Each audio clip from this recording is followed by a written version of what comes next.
In today's video, I'm going to teach you how to add image in Mobirise. First, open your browser and go to Mobirise Online.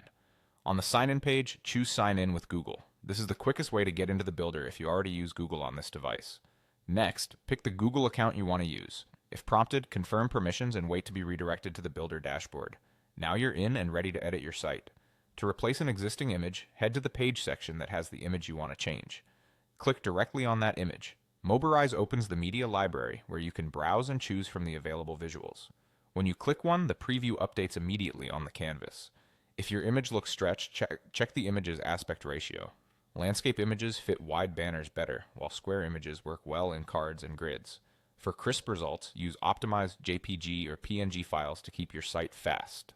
To add a new image section instead, look for the plus button, usually floating in the editor. Click it to open the blocks panel. From the categories, select Image and Video. You'll see a variety of pre-designed image blocks, single images, galleries, and image with text layouts. Pick the one that matches your design. Click and drag your chosen block onto the page and drop it where you want it to appear. A placement line shows you exactly where it will land. Release to insert it. With the new block in place, you can swap its placeholder image the same way. Click the image, choose one from the media library, and it will replace the default. You can repeat this for any images in that block. If your site has a style panel, you can fine-tune padding or alignment so the section blends with your design. As you work, save your changes periodically and preview your page to see how the images look on different screen sizes.